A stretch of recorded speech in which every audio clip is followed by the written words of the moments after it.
Bonjour Michel Mondet. Bonjour. Vous êtes président d'Aquéance Consulting et je vous reçois aujourd'hui car vous avez un message assez détonnant à faire passer. Tous les reportings de boîtes sont faux. Alors première question, qu'est-ce qui vous fait dire cela? Eh bien, écoutez, je sais que c'est un peu provocateur, mais c'est très simple. On discute toujours des chiffres, des KPI comme on dit. On évalue, on apprécie leurs évolutions de mois en mois, mais on s'interroge très peu, voire jamais, sur leur fiabilité. Or, très souvent, pour ne pas dire toujours, ces chiffres ne sont pas fiables. Certains agrégats ne sont pas aux mêmes dates, sont donc pas comparables, d'autres s'entendent parfois au sens large ou au sens strict.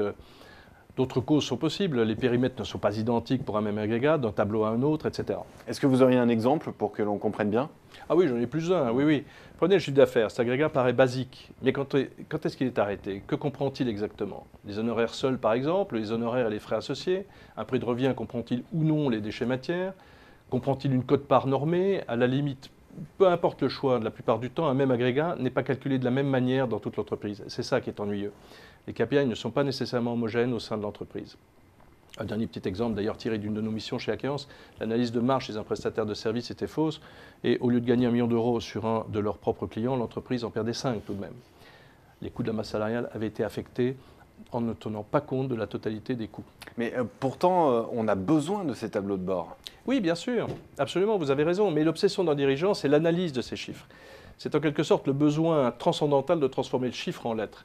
C'est très vrai dans le monde du private equity, par exemple, où la concurrence des fonds sur un investissement potentiel lié à un calendrier qui est évidemment toujours serré conduit à une recherche de KPI et de tableaux de bord à des fins d'analyse assez poussées, sans s'être assuré au préalable de la réalité du KPI en question. Les découvertes dites post-deal sont alors parfois assez décevantes. Mais alors, que préconisez-vous pour que l'information soit de meilleure qualité? La constance du contrôle. Il faut s'assurer régulièrement du mode de calcul des KPI, de la source comptable des engagements, de la règle de gestion appliquée lors de l'enregistrement en comptabilité, de l'hypothèse retenue dans ce qu'on appelle les référentiels, tels que les taux de change, taux d'intérêt, d'actualisation, etc., nombre d'effectifs. Ce pourrait être du ressort du contrôle interne, par exemple. Mais encore une fois, l'essentiel n'est pas d'avoir raison sur tel ou tel agrégat ou tableau de bord. L'essentiel, c'est qu'ils soient homogènes entre eux et que chaque agrégat soit le même dans toute l'entreprise. Il y va de la qualité de l'analyse corollaire, mais il y va aussi d'une meilleure compréhension au sein des équipes. Eh bien Michel Mondet, merci de cet éclairage. Merci à vous.